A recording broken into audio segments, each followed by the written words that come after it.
Knicks family, what's poppin'? It's your boy Simeon Russell, man. We on a super duper late night.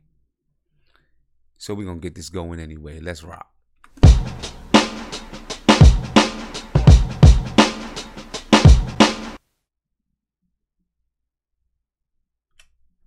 What's up, people? Super duper late night. But I'm with it. You know what I'm saying? Yeah, we're back. You know, I wanted to get on the other night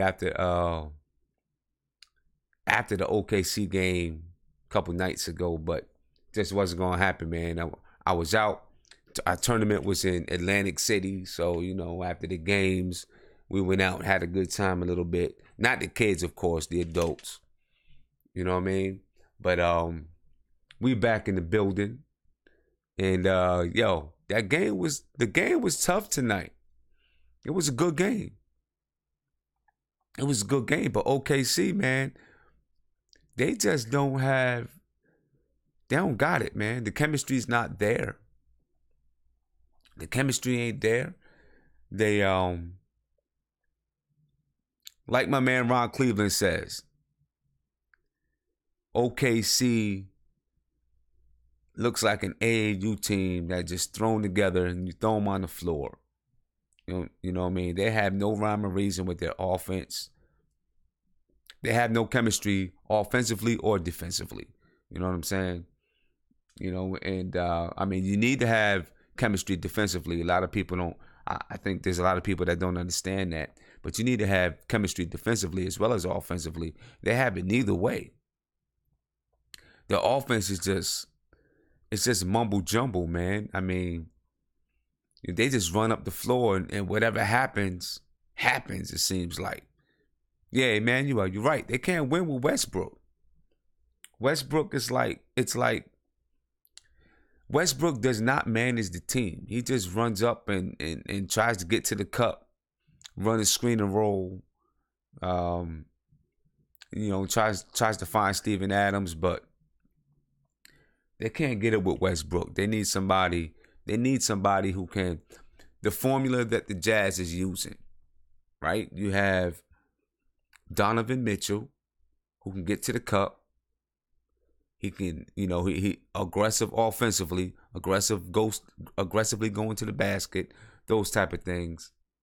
And then you got Ricky Rubio, who's distributing the ball, getting the ball to the other three players on the floor. That way Donovan Mitchell doesn't have to do it. Donovan Mitchell can just go for his. Westbrook needs a point guard like that. Westbrook needs a distributing point guard on the floor with him so that Westbrook can just go to work. And then that point guard can get everybody else involved. Westbrook doesn't need to have that responsibility because he can't do it. He can't do it. And it's, everything that all of the reasons that we believed that KD left OKC, or the reasons why KD said he left OKC, we're seeing it right now. You know what I mean? We're seeing it right now with Russ. And, I see people say, OKC can't win with Melo. Melo wasn't brought there to be the number one guy, so how can you say that? If they had Melo there or not, I think they'd be in the same situation. You know what I mean? They'd be in the same situation because Westbrook is the guy. Paul George is the number two guy. Melo's the third wheel. Westbrook had to be the guy to put it all together, and he can't do it. That's not his forte. That's not him. You know what I mean? That's not him at all. So I'm not sure how you can say I'm not sure how you can blame Melo. You know what I mean? You can't blame Melo. True, Melo has not been playing well. You know what I'm saying? Melo has been not Melo. Well, not Melo of old, obviously. But I am going to say, and I know people are going to get on me because I'm a Melo fan, right? At this point in his career, Melo doesn't need to be trying to create shots. Every once in a while, he can create shots or whatever. But the way that offense flows, no one's going to ever be in rhythm. At this point in Melo's career, he needs a point guard that can help him, that can get him the ball in rhythm. You know what I'm saying? He needs a point guard that can get him the ball in rhythm. If he's going to be an off-the-ball three-point shooter at this point in his career, then he needs a point guard that can get him the ball in a good position to shoot the ball. And then every once in a while, post him up, let him get his little one-on-one game on for a minute, and then let him go back to hanging out in the corner or hanging out around the three-point line.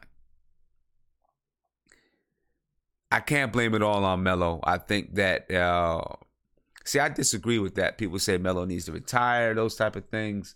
I think there's a role that Melo needs to play now. I don't think he needs to retire, not by far, in my opinion. I think there's a role that he needs to play now.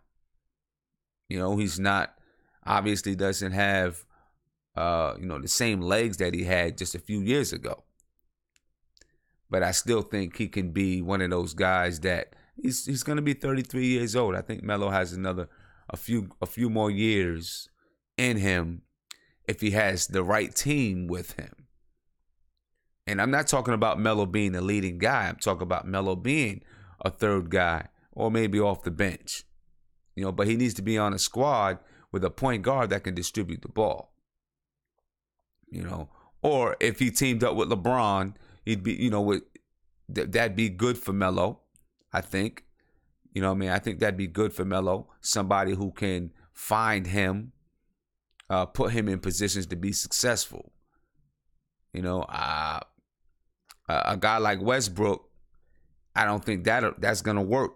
Because Westbrook doesn't have that kind of acumen, to be that kind of a point guard.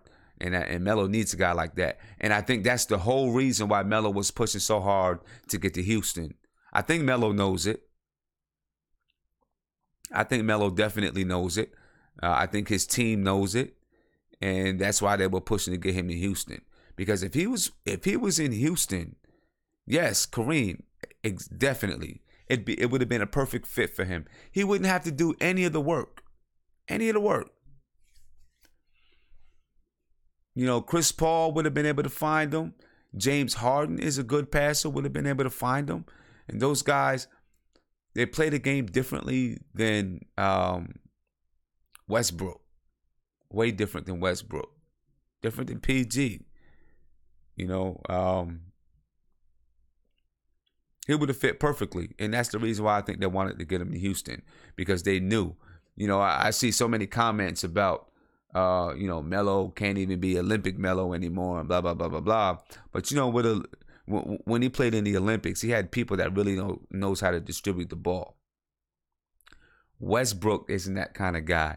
Emmanuel, I totally agree. Westbrook should be moved off the ball. Get a point guard in there that can distribute the ball and let Westbrook go to work off the ball. You know what I mean? That's what Utah's doing with Donovan Mitchell. That's what OKC needs to do with Westbrook. OKC is done. I believe OKC is done. I think that Utah's defense is too tough, especially for a team that has no chemistry offensively. Utah's defense is going to put them to sleep every time.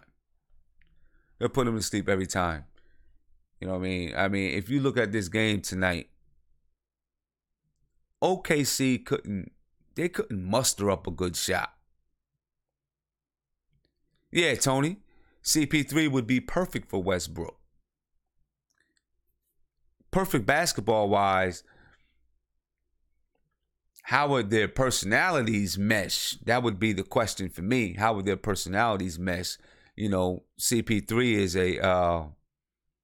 he's one of those guys that he's got a fiery personality. Westbrook has a fiery personality. How would that work together? Maybe it would. I don't know. I think CP3 is happy with James Harden, obviously.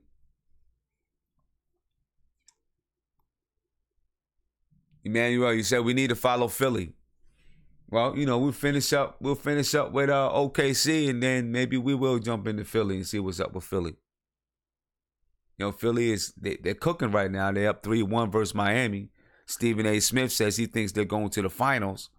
And if you look at the playoff matchups, they end up playing Boston. Boston is no Kyrie, no Gordon Hayward. They could find themselves in the Eastern Conference Finals. Even if they play Milwaukee, they can find themselves in the Eastern Conference Finals. I still believe that Cleveland's going to get past Indiana. And if Toronto will probably get past the Wizards, maybe. And I think that Cleveland will get past Toronto, and I don't think that Philadelphia will be able to handle Cleveland. But they're definitely exciting, and you never know. You never know. Kenny Black, you say, what kind of Knicks fan wants to follow Philly? I mean, it's what it is. I rooted for the Eagles in the finals. I mean, in the Super Bowl. I was rooting for the Eagles mainly because I hate the New England Patriots. You know what I'm saying?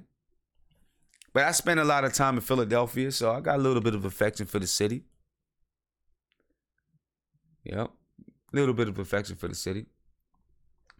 But OKC, I think they're done. OKC is done. You know what I mean? And so maybe we'll look at following Philly next, and then we'll see what's going on there. Who am I rooting for in the East? I don't really know who I'm rooting for in the East. You know what I mean? I don't know. I don't think I'm rooting for anyone in the East, to be honest with you. I'm just kind of watching. In the West, I was rooting for OKC because I'm a Melo fan. But I really do like Utah. I'm not even going to lie. I like the Jazz. And once they take out OKC, I think I'm rooting for the Jazz out in the West. I like Donovan Mitchell too. So I think I'm rooting for the Jazz. Someone asked me, Yankees or Mets? Cruz, I don't really follow baseball that much. I follow it a little bit, but I'm a Mets fan. I really started paying attention to sports in '86. Right? Knicks got Ewing. The Mets went to the World Series. Giants went to the Super Bowl. There you go. I'm a Knicks, Mets, and Giants fan. So that's what it is. But I'm not that as deep into baseball. I follow it. I watch what's going on. I root for the Yankees too. Simply because they're New York. As long as it's not a Subway Series. I root for the Jets as long as they're not playing the Giants. But I'm definitely a Mets fan. You know what I mean? Definitely a Mets fan.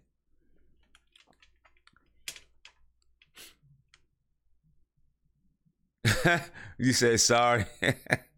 I know, man. You know what? I got some tough teams. Listen, I'm a Mets fan. That's tough, right? I'm a Knicks fan. That's tough. Giants. Hey, the Giants have been to some Super Bowls. So, I'm not. We had a bad year last year. A team last year that I expected. Honestly, I expected them to be better. I didn't expect the Giants to go to the Super Bowl last year. I thought that we would make the playoffs, but I never felt that we had a strong enough offensive line to really do any damage. You know what I'm saying? Yes, the Mets are looking decent this year. But, I'm a Mets fan, Knicks fan, Giants fan. I also grew up a St. John's fan. You know what I'm saying? And, the Johnnies, they used to be the squad. They was tough back in those Big East days when it was Georgetown and Syracuse and St. John's and Villanova and all them teams, right?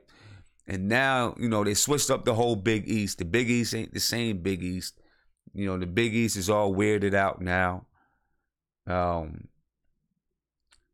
I'm still a St. John's I'm still a St. John's fan at heart. But I follow Syracuse. I follow Syracuse. But I'm a St. John's fan at heart. I would love to see St. John's have a resurgence. I don't think it's going to happen. It seems like they're like a low-level Division I school now, but I would love to see it happen. I remember going to see, I grew up in upstate New York. I went to the Pepsi Arena in Albany, and I watched St. John's play the University of Massachusetts, UMass, in the game. And after the game, now I'm in high school. I'm in like 10th grade, I think. I think 10th grade. And, after the game, me and a couple of friends, we run around to the back of the arena. I get to meet Malik Sealy, Coach Louis Carnesecca, a couple other guys that was on the squad. It was great. It was great, man. I had a St. John's hat. I got all their autographs and everything. And like a dummy, I wore the hat. And then I don't even know what happened to the hat. But I had Louis Carnesecca's autograph, Malik Sealy's autograph. I had the whole team's autograph. Even told Louis Carnesecca I was going to be playing for him in a couple of years. Didn't happen. But I told him that. It was cool. Yeah, Kenny Black, I'm from upstate New York. I'm outside of Albany. I was born outside of Albany, but then I grew up in Utica, New York. If anybody's from Utica, New York that's on the line, I grew up in Cornhill. Then I moved back down to Albany. I went to school in Albany. Yeah, I'm from that area. You know what I mean? From that area. Now, I just seen somebody say that it looks like the Knicks are going to hire Mark Jackson. Now, I haven't seen any reports that say that. Or, haven't seen too much. I've seen some recommendations from people like, David Lee and some other people. But I haven't seen anything. So I'm just wondering where you're getting that information from. Maybe you've seen something, Kenny Black. Maybe you've seen something that I didn't see about Mark Jackson. TK, you say you went to the University of Albany. No doubt. I went to the University of Albany too. Great Danes in the house, for real. I went to the Junior College of Albany. I played ball there. And then I went to the College of St. Rose. And then I transferred from the College of St. Rose to SUNY Albany. Like SUNY Albany. Yeah, Tony Crow. Tony Crow's from the 315. Hey, Tony, how long, I meant to ask you before how long you've been living in Utica, too. See if you grew up there, because, we might have crossed paths before this if you grew up there. But I like to find out from Kenny Black, or whoever it was that mentioned that talked about Mark Jackson. I'd like to find out where you're getting that information from. Because as far as I've seen, the Knicks are still on that coaching search. They got a lot of people that they're getting ready to interview, But one question I want to ask, since Coach Budenholzer doesn't seem like he's going to go back to Atlanta. Emmanuel. Oh, yeah. I'm with you, Emmanuel. Since Coach Mike Budenholzer doesn't look like he's going to go back to Atlanta, it doesn't seem like he's interested in going back to Atlanta, because Atlanta apparently is going to take the Philadelphia 76ers model, and they're going to, lose. And he doesn't want to lose. From what I've read, he's not interested in the Hawks don't believe that they can fulfill that model of building with Coach Budenholzer, because he's going to try to win. And plus they don't want to pay him the $13 million. Likely don't want to pay him the $13 million that's on his contract. They feel they could probably, the $13 million left, I think it's like $6.5 million a year. They feel they could probably get a coach for like $2 million that, is going to be the kind of guy that is going to do whatever management wants them to do. So does he automatically become the number one guy? Do the Knicks drop their coaching search and just say, okay, let's go, as long as the price is right? Atlanta may want a first or second round pick. I can't see a first round pick, especially if they really want to get rid of his contract. And they don't want to pay that contract. I can't see them asking for a first round pick. Maybe not even a second round pick. Maybe cash considerations. You know what I'm saying? So does he become the number one guy? Do you drop everything? Do you drop your coaching search and say, hey, he's the best guy? He comes from the tree of Greg Popovich. He's did very well with Atlanta, barring this year. Right?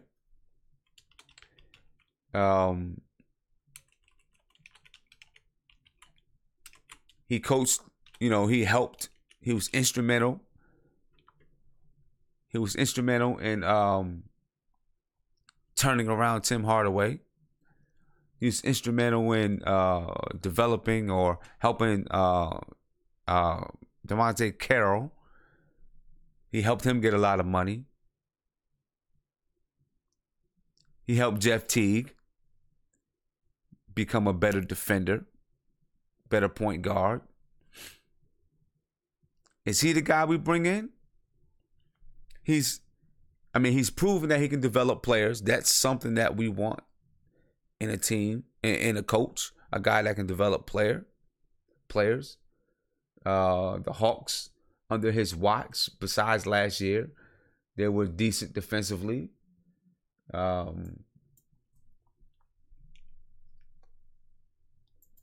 He might be the guy.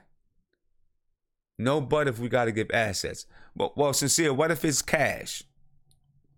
Right? What if we're giving cash? What if we're not giving draft picks? If we're giving cash, I think if we're giving cash, we've got to consider doing it. I think.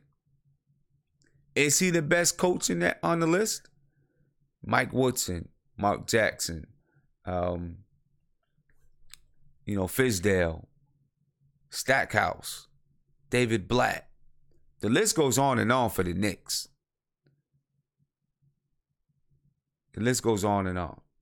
They got a lot of guys that they're looking at right now. The coaching search is heavy. David Blatt, Steve Mills. They're not leaving any stone unturned. They're beating the bushes to see what they can find. And then of course, after the first round of the playoffs, guys can always be shook and loose as well. So I think they're not being antsy. Although I would like to see the Knicks hire someone before the draft, I also want them to be patient. Try to be patient. Margaret, you say no, Knicks should keep their money.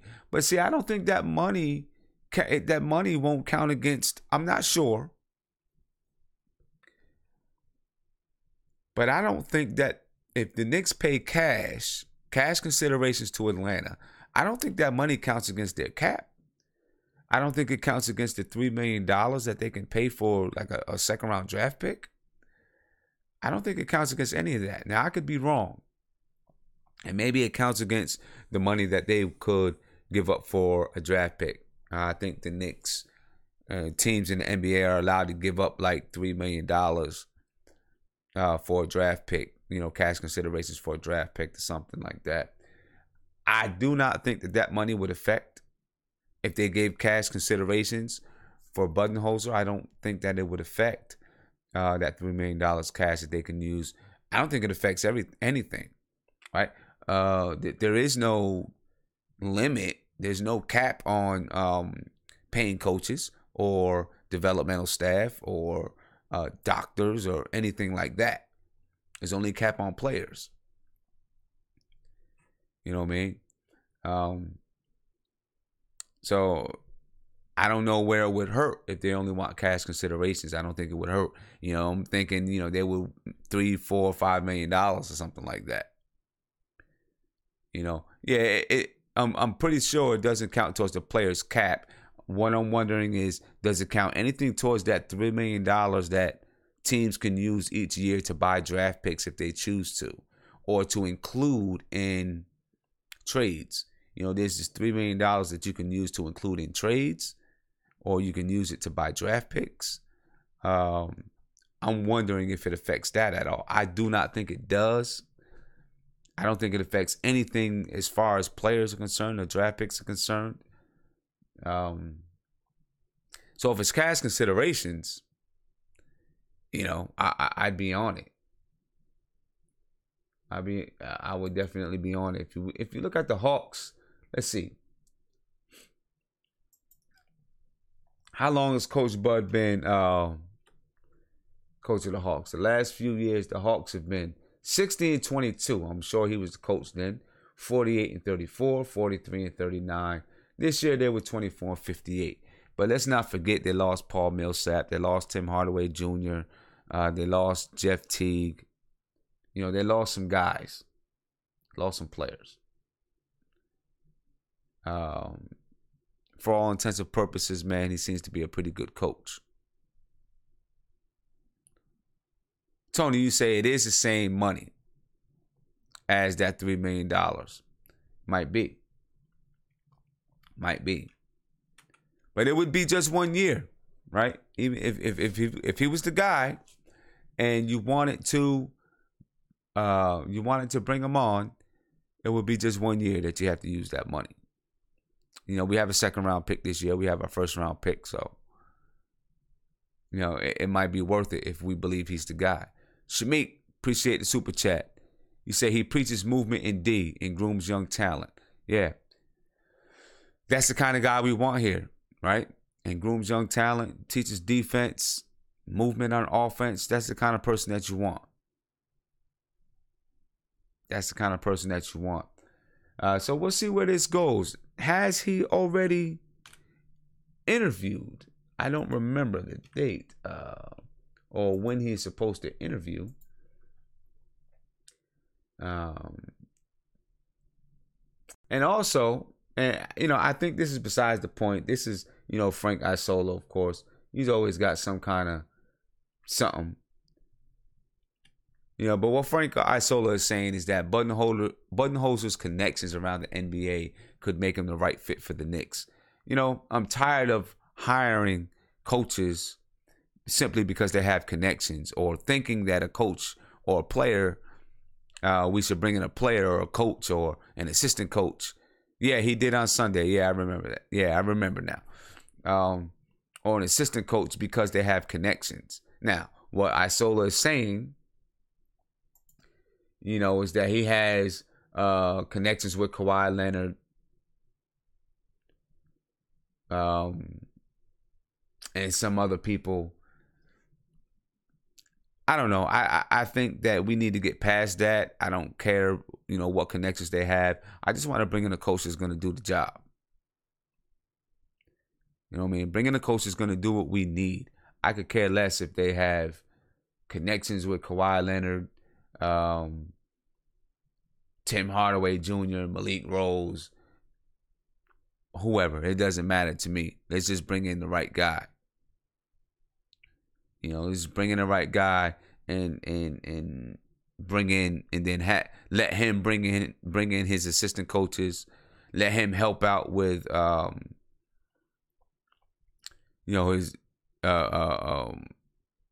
choosing players. Let him help with choosing players. Let him help with bringing in developmental coaches. All those type of things. But you know what is surprising to me right now with the Knicks is that there are no leaks. It's very quiet. They're going about their business and they're interviewing coaches, but it's quiet. There's no leaks. I don't even want to say there aren't many leaks. There's no leaks. I think that's a change. That's different. I'm sure something is going to leak out soon. Somewhere, something's going to leak out. Phil Jackson tried to keep things tight without leaks, but somehow, some way it leaked out. Half the time, I think he leaked things out. But right now, with Steve Mills and Scott Perry, there's no leaks. It's quiet. It's pretty quiet. And yeah, I think that's a good thing. New regime, yeah, yep. I think that's a good thing. I think it's good. We can make moves without the rumors and people talking through the media and all that kind of stuff. That's exactly what we need. I like making quiet moves. Making quiet moves. I see somebody ask what's going on with Jason Kidd. I hope you're not asking about in regard to the Knicks. I don't think that he's going to be interviewed for the Knicks job. I think he's going to interview for the Phoenix Suns job. Not sure if he's going to get it, but I think he's going to interview for it. I have one question about Jason Kidd, though. How does Jason Kidd continue to get fired from jobs or leave teams for whatever reason? There's always a little, maybe not crazy drama, but always a little bit of drama surrounding Jason Kidd. But he always finds himself in a position to be hired or to be interviewed. Always. Although there's always something surrounding him, he finds a way to be there.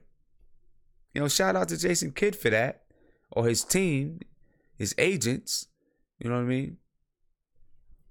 But he's always finding a way to get there. JJP NYC said, real bad boys move in silence. Yeah, that's what I like about the Knicks not giving up. There's no leakage going on. Just like the OKC trade. Came at it, when we traded Melo to OKC. Came out of nowhere. Boom. The trade is there. You know what I mean? And it's happening. That's what I like. Kind of the way J. Cole dropped this album. Just, boom. Cole got an album coming out. This Friday. Bam. That quick. You know what I'm saying? That's what that's the way that I like to see the Knicks move. You know what I'm saying? Just, quietly go about their business. Talk to general managers, players, whoever they're talking to behind the scenes, and then drop the bomb on them. You know what I mean? That's the way to make it happen. And that's the way to do it. And I think that's the way to, that's the way to operate in the NBA these days, in my opinion. Yeah, James Willie, that KOD is pretty tough. Tough album. My daughter is a crazy J. Cole fan, so she stayed up till midnight just so she can jump on Spotify and check out the album. I listened to it with her for a couple of minutes, and then I was like, hey, it's late, you got school in the morning, you better get to bed. But then I went and checked it out, and it's pretty dope. Pretty dope album. You know what I mean? And I like his style. I like he's done it the last few albums. No features, right? So he's dropping his albums with no features. It's just him. He's just going dolo on it. I like that. And then he's just one day announcing that he's got an album coming out. And then boom, drops the album. I like that. I respect that. And then my boy Nas supposed to be dropping the album June 15th.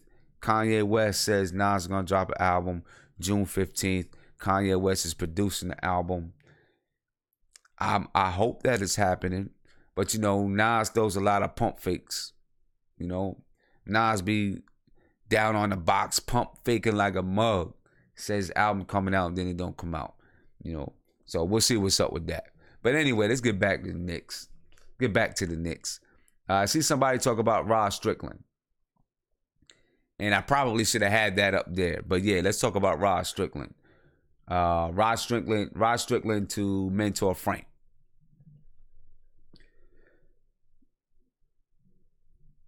He's a guy, I'll say this. Rod Strickland is a guy that can teach Frank how to finish at the basket. Yeah, James Willie. Nas and Cole this summer, that's definitely fire, boy. That's definitely fire. For sure. But Rod Strickland, I think, is a guy that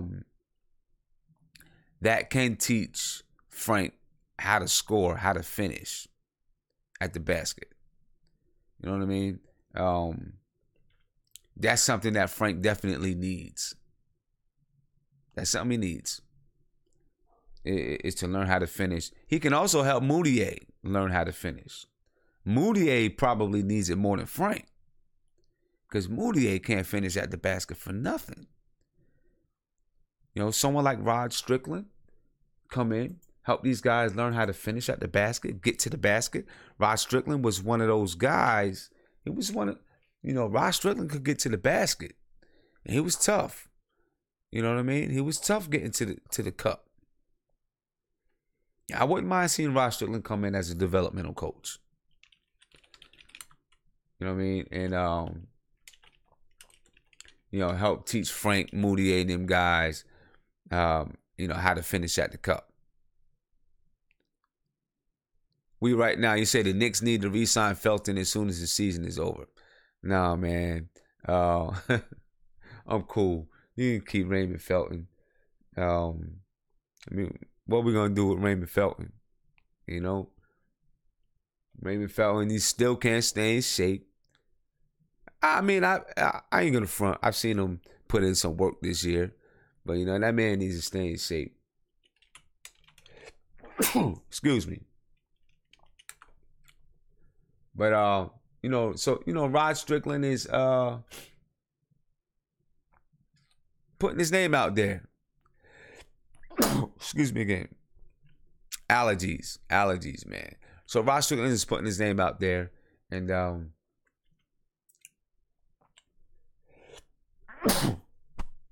think that's the last one. Putting his name out there. He's a New York City kid from the Bronx.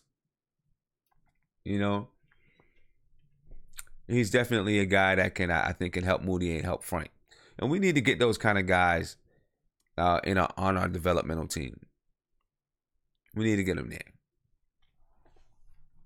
Thank you, everyone. Thank you. Clip. Felt. You said some of these guys, Harlem Globetrotter guys, they're outstanding. So, back to Budenholzer and the Knicks coaching search. While we were talking about Rod Strickland, being an assistant coach. We get someone like Budenholzer. I think he could be good for the Knicks. I still like Fizdale. But, listen, I wouldn't be mad at Fizdale, Budenholzer. I like, Jay Stackhouse was growing on me. He's growing on me. But it's kind of cooled a little bit. I guess with the news articles not being there, maybe that's naturally cooled. But the more I thought about it, the more I wanted to have a guy that has a little bit more experience to be able to deal with, just the pressures of New York City. And maybe Jerry Stackhouse can. He's used to being in the spotlight. He's used to being, he comes from a program in North Carolina that plays high-profile games, big-time games versus Duke and those type of things.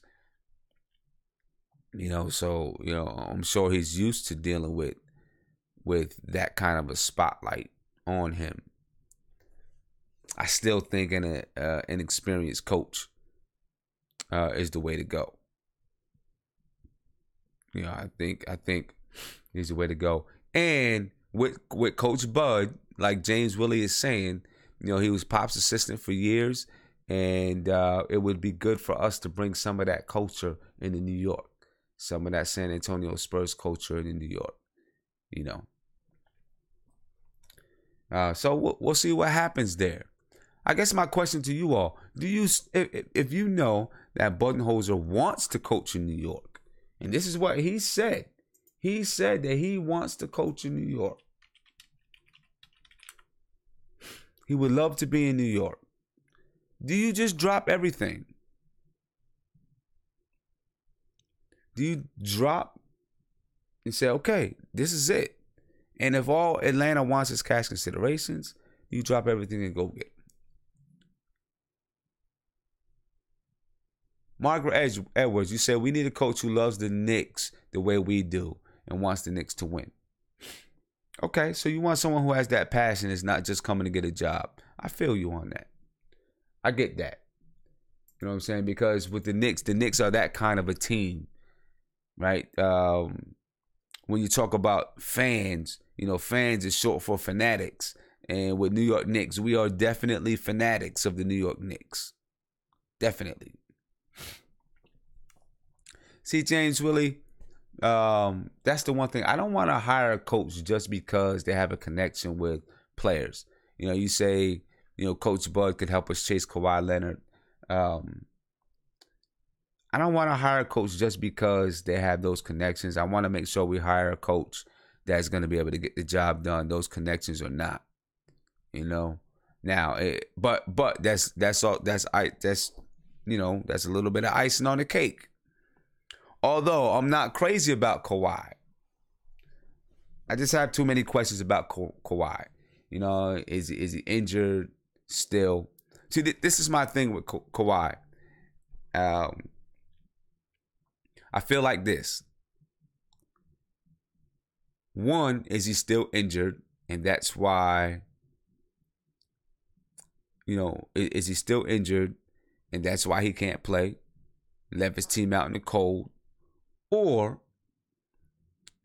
so if he's still injured, that's a problem, because then we have to worry about him being injured, and we'll be paying him a lot of money, and he'll want a lot of money the year after that. If he's not injured, I don't think that's a good thing either, because now if he's not injured, he's using his injury. Or if he's no longer hurt and he can't play, then he's using his injury, as a way to spite the San Antonio Spurs, or he has a rift with management. Either way, I don't think it's a good thing. You know what I'm saying? James Willie say the only thing with Kawhi is if can he play in another system like he does in San Antonio. You know what? I don't know if he can. That's another question about him. Can he play in a system outside of San Antonio? That's another question. I think there's a lot of questions about Kawhi. That's why I'm not crazy to jump and run after him. I know some people say we need to hurry up and try to build this thing. I think we need to stay the course, develop our young guys, build assets, turn those assets into value, and then begin to look at trading and those type of things, But I want to open up the lines for a little bit. I know maybe some people want to call in. I probably took a little bit longer than usual to open up the lines, but if you want to call in, if you want to Skype in, Skype in and let's talk. I want to know what you think about Coach Bud and the Knicks coaching search. Put my Skype up in here, and call in. Let's talk a little bit. Pinecone, you said, cheers from the other side of the pond. It's 9:30 a.m. No doubt. Thank you for checking us out. 9:30, where you over in London? Thanks for checking us out, man. I appreciate it. My man, Tony Crow. For sure.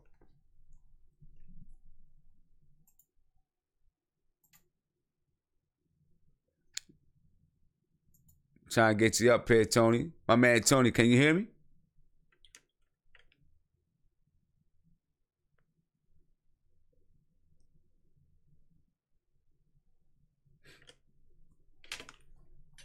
Hold on, Tony, because I'm not hearing you.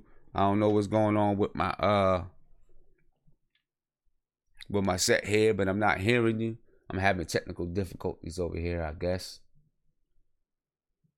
I think I got you.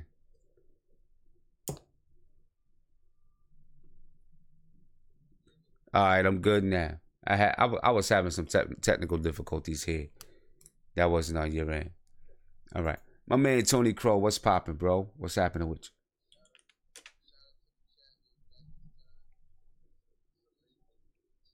you? Yeah, for sure. Now, hold on 1 second. Let me make sure because I don't see you. I don't see things coming up here. Let me make sure that they can hear you. No doubt. All right. Let me make sure they can hear you. All right, go ahead and say something. Yeah. Okay, there we go. Shout Okay, we good. We good. No doubt. All right. But yeah, what we touching up on? So I'm just trying to get what you're thinking about Coach Bud, the Knicks and Coach Bud. I like him. If I got any concerns, it's what it's gonna cost. I don't think it should cost much for the simple fact that Atlanta is trying to rebuild. They're trying to slow rebuild. Right. You know, they basically trying to tank, and they're paying him a lot of money, which they don't want. There's no sense in paying him and losing. So I think we should be able to get him for the cash consideration, opposed to a draft pick. Yeah, I think he's making. I think he's making $7. I think $6.5 to $7 million a year. Yep, that's a lot of money. Right. Yeah, that's a lot of money, especially if you're tanking. Yeah, and he made those comments on. I think he mentioned us and the Suns, saying we proved that we're not trying to tank. Not trying to tank. We fight hard. We play hard every night. So that fits in our advantage. He knows that we're not trying to lose games. Now, what happened? What happened with the Suns? He interviewed for the Suns, but then he withdrew his name. What happened there? Oh, I didn't even know he did that. Yeah, but if he did, one thing I would think is it proves he wants to be here, like he said. I mean, or maybe the Suns said they want to tank too. Maybe maybe I don't know, but yeah, he withdrew his name. I'm gonna pull this up right here. This is from Sports Illustrated. As soon as it gets up here, report Hawks coach Mike Budenholzer withdraws from Suns coaching considerations. Yeah. So it would have to be it's something he didn't agree with the direction. Must be something. There's got to be something that he didn't agree with. It just says Hawks coach Mike Budenholzer has withdrawn from being considered for the Suns coaching job. Now reported by Adrian Wojnarowski. The Arizona native was given permission from the Hawks last week to talk with the Suns. The Suns interim coach Jay Triano has been considered for the job. So they don't really talk about why. It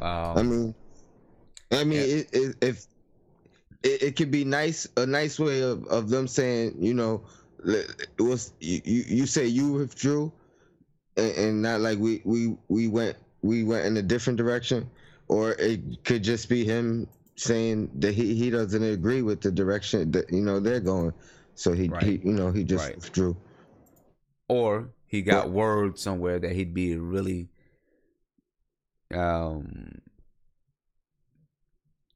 he'd be a top candidate for another job that he might really want. You know, and maybe that's the Knicks. Who knows? Maybe that's the Knicks. I don't know if you do that. If you do that without a guarantee, right? Of course. You know what I mean? Because you know, you gotta get the money. Yeah. Right. You don't get the money. And at the same time, he's in a contract too, so he ain't losing no money either. That's true. So he's not losing any money. He's gonna get paid. So he's definitely gonna get paid. Now. Okay, so how does this work? Atlanta doesn't want to pay him, but I believe the coaches' contracts are guaranteed just like players, right? Yeah, let's say the Knicks decide to pay him $4 million. I would think that the Atlanta would only have to pay him $3 million or something like a buyout. Okay. You know what I mean? Right. So, or not a buyout, but when a player's picked up off waivers or whatever. Yeah. So it would work something like that. I would assume. Yeah. Now, are the Knicks willing to pay him? Are the Knicks willing to pay him $7 million? I don't know if they pay him $7 million, but I would almost guarantee they pay him $5 million. Because that's what they've been paying. That's what they've been paying Jeff Hornacek. Jeff Hornacek's contract was 3 years, $15 million. They were giving him $5 million a year. Yep. Yeah. And but my only if I had a concern with him, it would only be he's been in pretty much a small market.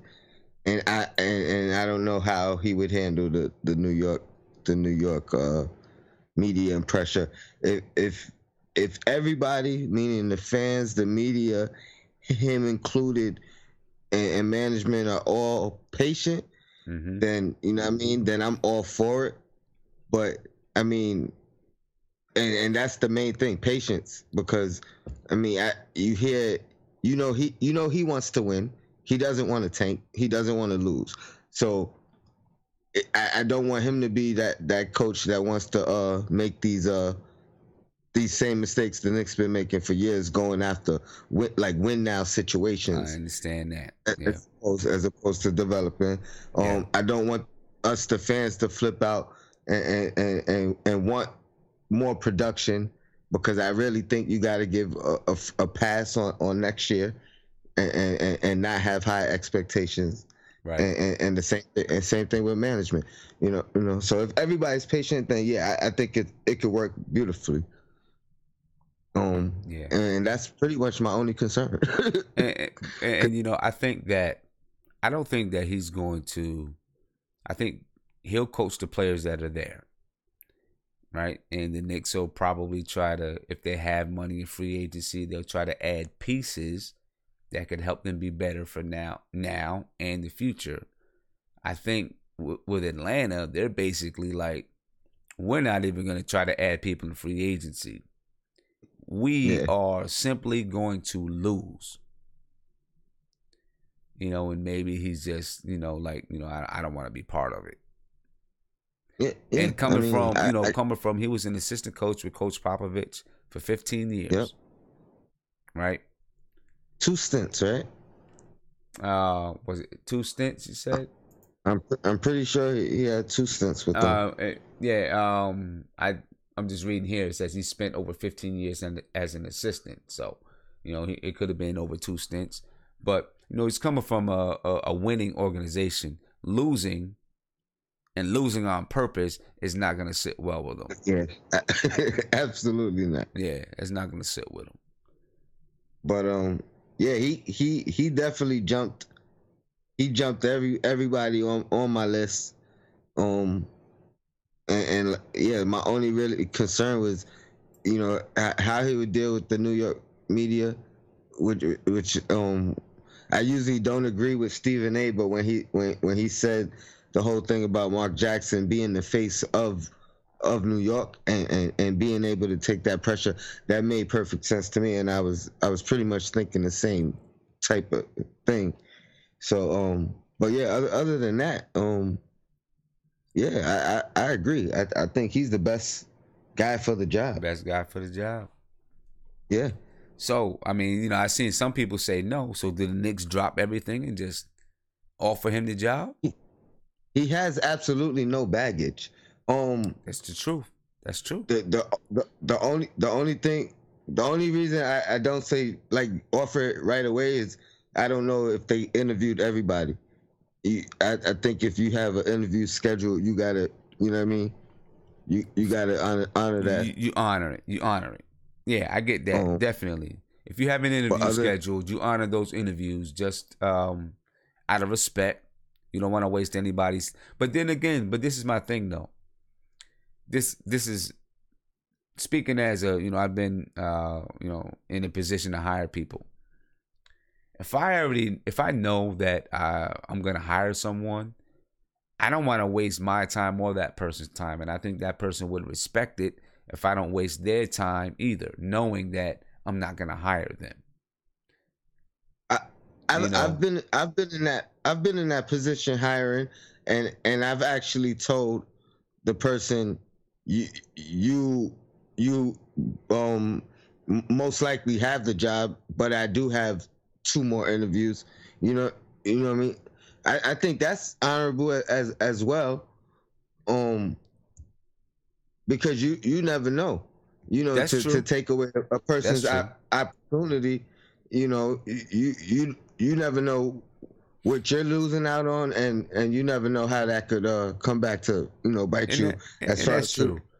That's true. So, and you never know what kind of opportunities may come out of it, because you may interview someone else and they're willing to accept a developmental position or an assistant's position. So exactly. That's true. That's true. But I really like Bud. Okay. I've been calling him Budweiser. I don't know how to say it. Yeah. Now I see somebody here say we got to be professional, meaning to interview, and that they think Coach Bud wants to wait for the Bucks. That could be dangerous for the East, man. If you know, he's able to bring that same thing that he brought to Atlanta to Milwaukee, and you already got a talented team there. Absolutely. They rocking with a intern right now. Yeah, they got an intern up right now. They're using an intern. You know, so coach, you know, the funny thing with that is I think a coach is in less of a position. He's taking more of a risk waiting if an offer is on the table with New York. And I believe if he's offered the job, he's not gonna wait. And I say that because they're still in the playoffs. Right. You don't know how long they're gonna be in the playoffs, and you gotta believe the further they get, the intern is gonna have the rights at the first interview. Right. That's true. And you don't know who else they have on their list. So you know what I mean. There's a lot of risk taking waiting, but unless he's guaranteed. Does that put pressure on the Knicks to say, maybe we better offer this guy before a team like Milwaukee, who's already a playoff team, gets kicked out and they offer him? If you feel you got your guy, then it puts pressure on the Knicks waiting. But I believe Blatt is the only guy left that hasn't got an interview. There's Blatt, and there's an assistant from San Antonio. I think that there's an interview. Yep. Yeah. I did. Hopefully those get knocked out this week, and then we can, we knock those out, and then we can go ahead and do what we got to do. You know what I'm saying?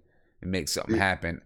I want them to be patient, but I want them to also get something done so that, they can start putting this system in place as we're moving into, pre-draft workouts and those type of things. I don't care. They say they're not going to rush it and, there's no pressure to get a coach in before the draft. I don't believe that because... Oh, yeah, before the draft, I don't believe that either. Yeah, I don't believe that because you want to have a coach in place so that you can sit down with that coach, talk about your system, talk about the culture you're trying to build. And when I'm saying system, I don't mean just the system as far as playing on the court. I'm talking about a system of development, a system of drafting, your how you hold players and coaches accountable, everything. You want to have that stuff in place. You got to get everything lined up. Yeah, you want all that stuff in place so that when you start doing pre-draft workouts and you're drafting and all those things, you know what you're doing. Absolutely. And you can use those systems you put in place. You don't want to bring someone in and then they're trying to form a system. That's the way that we've worked in the past. Right? Yeah, I would absolutely not wait for a coach to get fired. I would not wait for an assistant coach on a team that is playing right now. If I have a guy that I like right now, you know what I mean? If I'm iffy, then that's another story. Or if I have 2 or 3 guys that I like equally, then then you could wait a little bit. Mm-hmm. But I'm definitely not waiting just to interview somebody, right? Because it's the same risk that Bud would be taking with the Milwaukee job. You know, the further these guys get, the more likely the guy that's in charge right now, or is he's not going to leave. Mm-hmm. Right, or exactly. The more likely, and Boston and Milwaukee, they're 2-2 right now, so. Yeah, so we got 3 games at least. Yeah. Oh, so what's your order of like who you like in which order? What's your top 5 right now for the coach? It was Dave Fizdale, but with Buddenholzer becoming available, I'm interested in getting Budenholzer. I think it's Coach Bud and then Fizz for me right now in his stack house, and then Mark Jackson. Okay. I wouldn't be mad with any of those guys though. I have concerns about Mark Jackson, and just it being too combustible in New York. That's those are my concerns. But those are my guys right there. The only reason Mark Jackson is probably above Stackhouse, like even though he has those risks of maybe saying something controversial in New York, I also feel like he has that he's a New Yorker, so he'll have the mentality and he'll know how to handle the situation after the fact. Yeah. And I think he's learned whether he too. calls it or not, I think he'll be able to handle the media. Yeah. And I think he's learned. You know what I'm saying? I think he's learned from some of the mistakes he's made in the past. And I'm not even worried about that, him being able to handle the media. I just get, I don't know, when New York guys come home, it just feels like it's so combustible. Seems like there's so much pressure for those guys to do well and be the savior.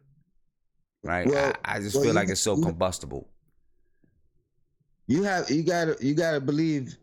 I mean, I believe this regime is different. True. Like, I agree with you in the past, absolutely. But I think this regime is different. I would think all the possible issues would be hashed out in the interview prior to the hire. You know what I mean? So I would have to have faith in all 3 guys, Mills, Perry, and whomever they decide to hire, that nobody's sitting there and lying basically, because but Yeah, I think my order right now would be Bud, um, Fizdale, Mark Jackson, Stackhouse. And I think I forgot to throw Mike Woodson in that group too. Mike Woodson is somewhere in there for me. I would put Mike Woodson 6. I think Black. I think Black would be my number 5. There's some good coaches out there. There's some good coaches out there that I wouldn't be mad with either one that they hired. Honestly, there's some good people out there that could that I think could definitely help this team. But it's important we get the right one, though. How do you feel about even though I'm sticking with my thoughts of us getting that top 3, but if we don't, how do you feel about doing something to move up and grabbing Donick? Because I'm hearing 1, 2, or 3. That's where we would be going. That's where he would be going. Yeah. I mean, as far as the Knicks, if we was 1, 2, or 3, we would grab them. Right. And KP already raved about him. I've been raving about him since last summer. So how do we get up there? Who do we? I really don't know. I mean, who do we move to get into that top 3? I think if you, I would think no one's untouchable. I would try to leave Frank out of it, obviously. But other than Frank and KP, I would say nobody's untouchable. I agree with that. Nobody's untouchable. But I think if we wanted to get into that top 3, they're gonna be looking at Frank or KP. Then I think that defeats the purpose. What would you do a swap? Like a swap in the previous year, and obviously it would have to not be top, whatever protected, because that would be a top. So a swap this year, and they have an option to swap in like the next 2 years. Their option. That might be. I mean, that might be. If we'd still have a first round pick, that might be doable. That might be doable as long as another team would agree.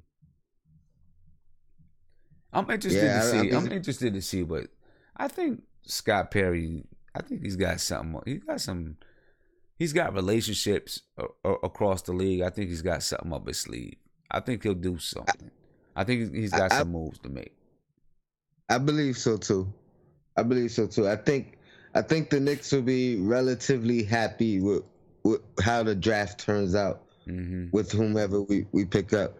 I'm just hoping our pick is in the top 3, or we potentially somehow get multiple picks in the first round. Yeah, I would like to see us get multiple picks for sure. I would love to see us get multiple picks in that first round. Yeah. I don't know how we do it. But I'd love to see us get multiple picks in the first round. No doubt, yo. I'm gonna let somebody else call in. I know it's getting late. Shout out to the chat. Yo, Black, it's time. All right, man. Keep doing your thing, brother. All right. Peace out, bro. One. Yeah. Turn it to the Tony Crow show for a minute. That's what's up, though. That's our honorary guest all the time. You know what I mean? Tony Crow's always with us no matter what. All of you are too, though, no doubt. Let's talk about these playoffs a little bit. We talked about OKC being down 3-1 to the Jazz. They don't have much. Like we said, they don't have much chemistry, and I don't see them coming back. I just don't think they have the. It's just not there. They're not cohesive enough to come back. But the playoffs are definitely interesting. The Pelicans swept the Portland Trailblazers. Didn't expect that. Right now, Milwaukee. I kind of expected this with Boston being down players, but Milwaukee is tied 2-2 with Boston. I still think Boston may pull that out, but then I don't think they get past Philadelphia in the second round. And if Milwaukee gets into the second round, that's going to be a hell of a series between Philadelphia and Milwaukee, with Joel Embiid and the Greek Freak. Got some young stars. I think Emmanuel C. said earlier, there's a changing in the guard in the NBA. Philadelphia and Milwaukee showdown in the second round would definitely signify that. I got my man Togar on the line. What's popping, man? What's good? What's good? Shout out to the chat. Yes, sure. First time calling, man. Okay. First time calling, 3 a.m. 3 a.m. in the morning. Yep. Hey, man.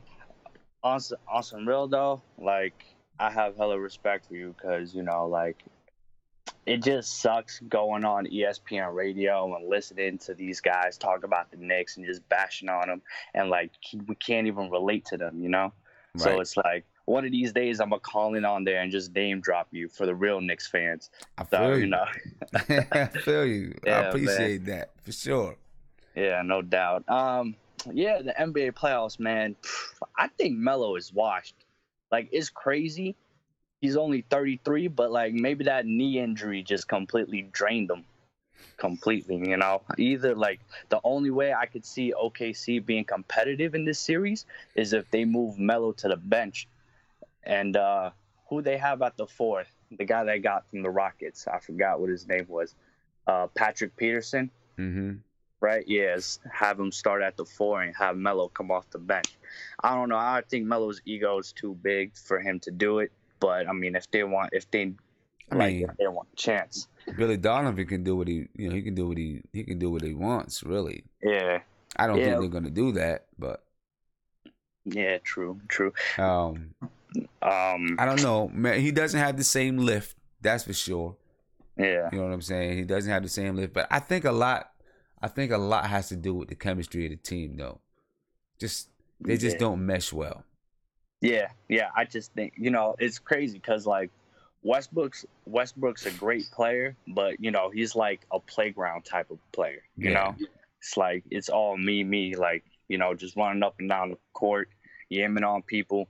Just, I don't think the way he plays the game and how ferocious he is with the way he plays it, I don't think there's other players that play his style of game that could keep up, you know? Yeah. About the coaches, though, like Coach Bud, I think he's a great coach, but I'm kind of leaning towards starting fresh, giving someone fresh an opportunity, you know? Okay. Yeah, because, I mean, Mike D'Antoni was great. Who we have before. Larry Brown was good, but, you know, like, for other teams, but they came to us and they just succumbed under the pressure. So I think, you know, we should give other coaches a try. They were talking about Jay Wright, but, you know, what about the coach from Virginia, Tony Bennett? Yeah, the University of Virginia's head coach. I think he could be a good call up. If we want somebody with the same, you know, like, credentials as Coach Bud, we can get Darvin Ham, which is, you know, Atlanta's top assistant coach. I think he could come on the cheap. And plus, I heard that he has the heaviest workload of all the assistants. So, I mean, you know, I think. I mean, he may be looking to move into Coach Bud's spot too. Yeah. No, true. Yeah, if Atlanta gets rid of Coach Bud, which is all the reason we should snap him up first instead of paying like the $7 million a year for Coach Bud, or however much we might have to pay for him. What about the Golden State assistant, Jaron Collins? Jaron Collins. Yeah. What do you think about him? I don't know too much about him. Yeah. You know, like, he's pretty young, and, you know, Steve Kerr was on record saying he's one of, like, the sharpest basketball minds that he's known. So it's kind of like, you know, that might be a good opportunity to take a chance on that. I don't know. I just know that, like, whoever we need to get, we just need to get someone that can live and breathe New York. You know, I do like David Blatt. I think one of his biggest, talents, I guess, is his ability to update the Princeton offense for whatever the current NBA game is shifting towards, and I think his ability to assimilate to the game is very important. Yeah, But and you know, with David Blatt, I think he's a good coach. I think he got a raw deal. I think with David Blatt, it's his ability to connect with players. Yeah. You know, I was reading an old article. I read it back then, and then I read it again just a couple of days ago about how, you know, when he won his first NBA game, Cavaliers players gave him the game ball, and he was a little bit offended by it because he wanted them to understand, hey, it's not my first victory. I've been here before. Although it was his first victory in the NBA, he felt he was not being respected for his achievements and his credentials. Right.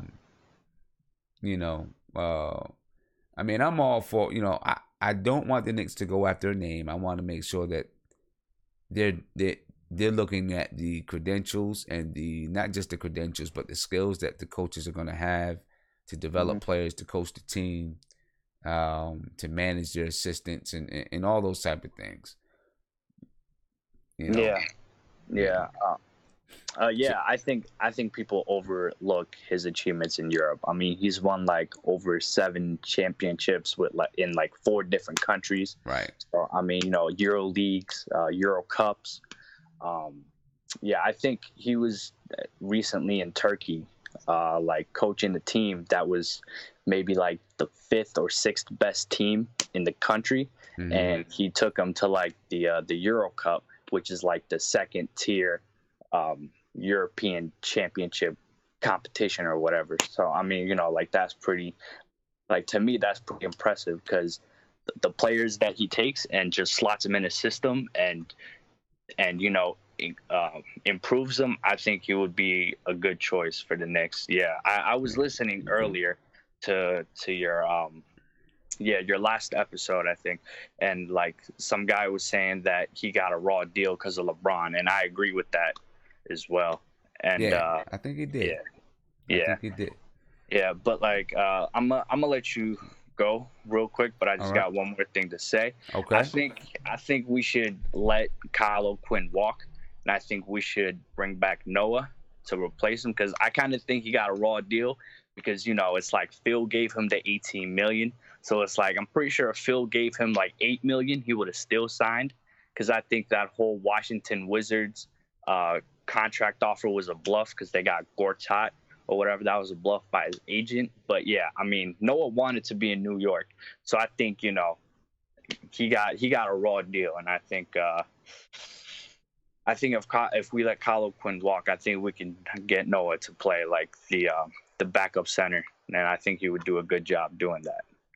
But yeah, man, okay. What do you think about that? And I'm gonna just let you go. All right. Appreciate it. Thank you, Tucker.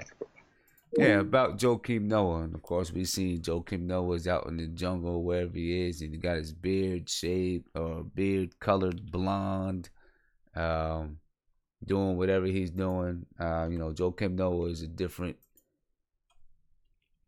dude. You know what I mean? And if you haven't seen the pictures of Joakim Noah, I'll put it up here right now. Let's see.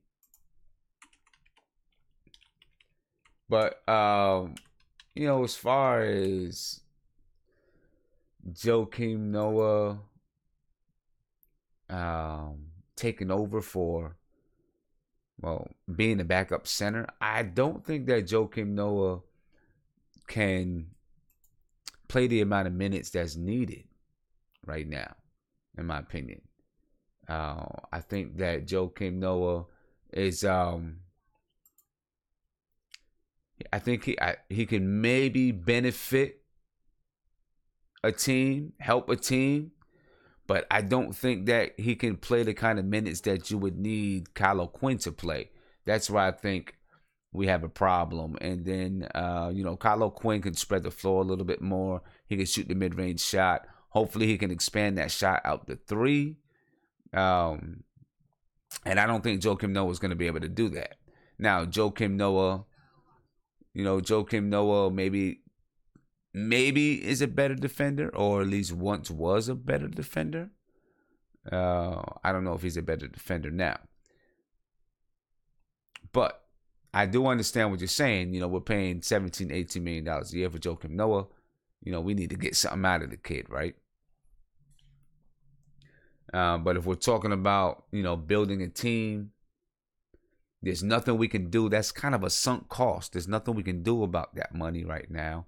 So in order to move forward, if we're talking about building a team around, KP and Frank and whoever comes in the draft, then Kylo Quinn is a much better player to put beside those guys than Joakim Noah, in my opinion.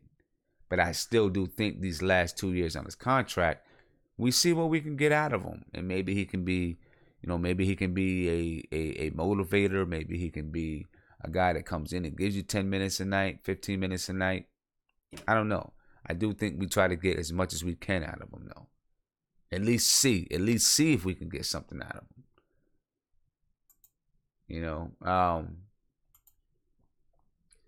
So, I don't know.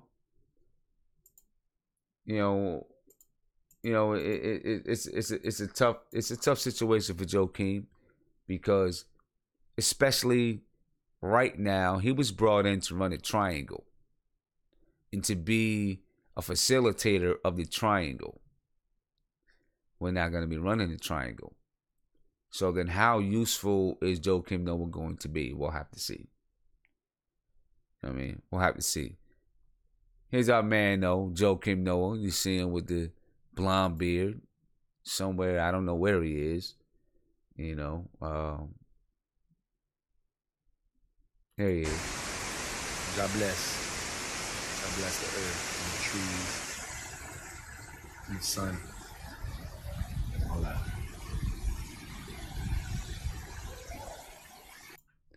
There goes Joakim Noah out in the jungle somewhere and doing his Joakim Noah thing, you know what I mean? Doing his Joakim Noah thing. Big shout out to Armando Chico. He said, I think Westbrook is more of a 2-guard that can pass than a 1.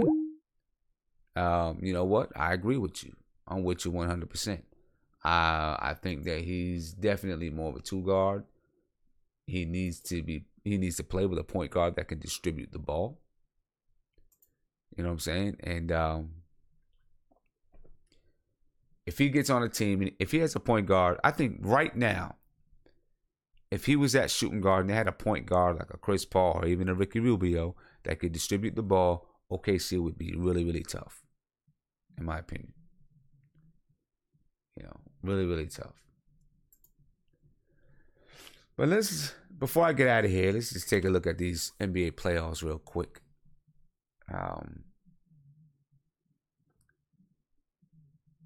It's good playoffs so far. Really good playoffs so far. The game tonight with OKC and Utah, it's the kind of tense action that I love to see. We've had one sweep. The Pelicans swept the Portland Trailblazers, which to me was pretty much, I was shocked. I didn't expect that. San Antonio, to me, is done. They're done. And I don't think New Orleans is going to put up much of a fight with Golden State, but maybe there'll be a little bit of, maybe they'll give them one. Maybe Golden State will give them one. Houston, Minnesota, basically another gentleman's sweep. Utah, I think OKC gets the next game, though. I think it'll go at least 6. OKC gets the next game. And then I think it'll go back to Utah, and Utah will probably take them out there. Would I be surprised if Utah won the next game? No. But I think that OKC gets the next game. Then I think Utah eliminates them in Utah. Now, if OKC gets the next game, and then they go to Utah and win in Utah, then we'll really see we'll see what Utah's made of. We'll see if that the inexperience from guys like Donovan Mitchell comes into play or not. Even like Ricky Rubio is inexperienced in the playoffs. He hasn't really played in the playoffs. Most of those guys have a little bit of inexperience coming to the playoffs.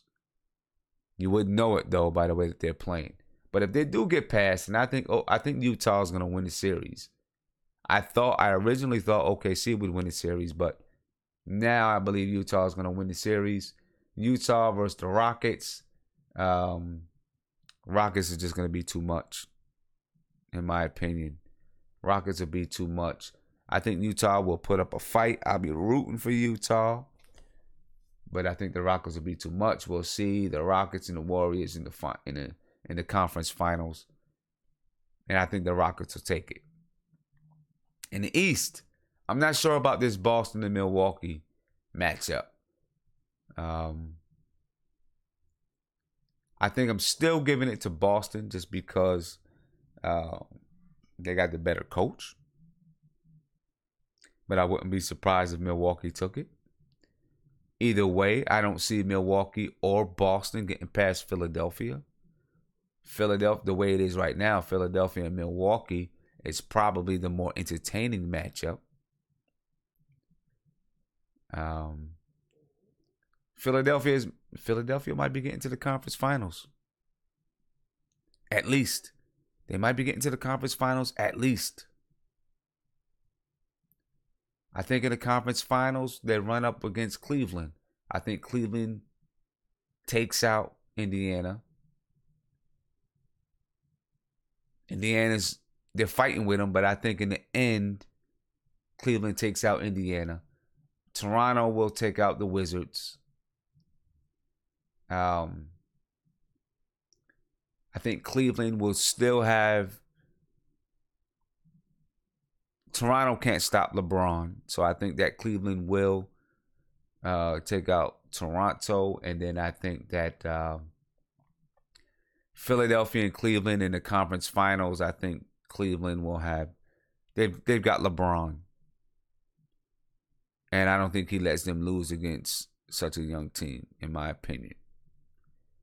I could be wrong. Philadelphia could pull off that upset, but I think that Cleveland goes to the finals. Houston and Cleveland in the finals. That's what I have it. But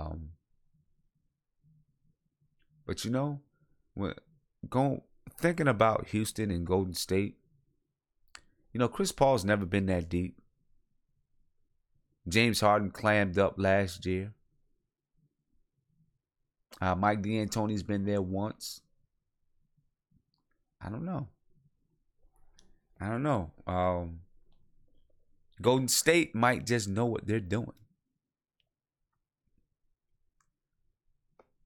James Willie, you say, what if Donovan Mitchell beats Westbrook, Harden, and Durant? Whoo!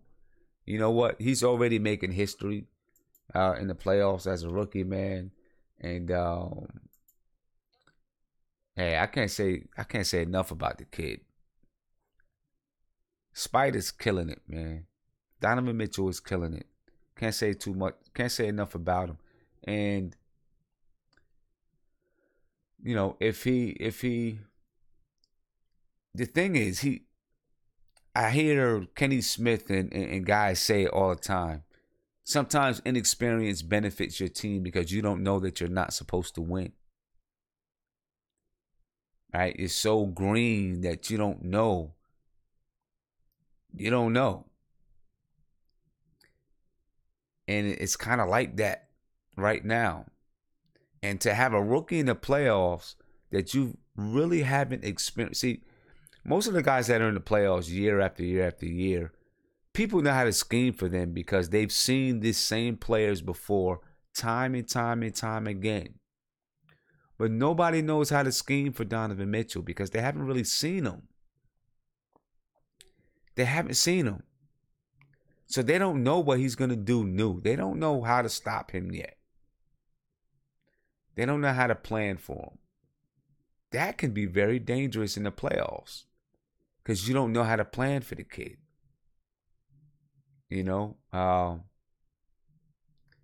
he's doing some things in the playoffs, man, and I'm just enjoying it. I read a lot of stuff, and people say, "Oh, the Knicks should have took him over Frank and all that stuff." I don't care. I like Frank, and I'm enjoying watching Donovan Mitchell.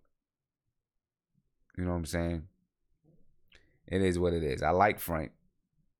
I'm excited about what he can bring to the team. I'm excited about his future. And I'm also enjoying watching Donovan Mitchell. You know. So, playoffs are exciting this year. I'm enjoying it. I'm liking it. Looks like we're gonna have to pick another team to follow. Right? Utah, OKC play on NBA TV.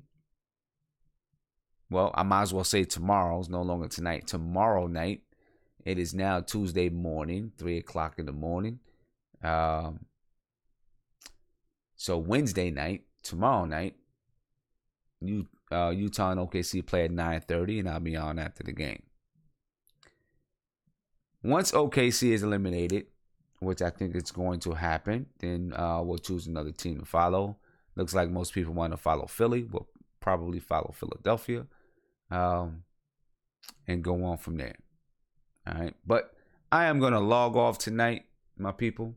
I thank you for jumping on with me early in the morning. I'm sure we got some people who are on their way to work, and they joined in to check us out, see what was happening. Me, I'm going to be on my way to bed. On my way to bed because I got some things I got to do tomorrow. But, hey, I'm glad you guys logged on. I'm out. It's 3 o'clock in the morning. I'm going to get some rest. For those who are on your way to work, have a great day at work. Enjoy your day at work. Be easy. That boss gets on your nerves, just do what you got to do. Go home, sit back, have a beer, and, watch some NBA playoffs when you get off of work. All right? The sun's on the horizon in a few hours. That's why I'm about to get out of here, man. Peace out to you all. Have a good day at work, or those who are getting ready to go to bed like me, get some rest, and I'll talk to you guys in a day or two. Peace. Have a good one. If you enjoyed this stream, please subscribe below. Ring the bell so you can get a notification anytime that I go live. Check us out tomorrow night, which is Wednesday night. After the Utah Jazz and OKC game, we'll talk about the game, talk about the playoffs, give us an update on the New York Knicks. Holla at your boy.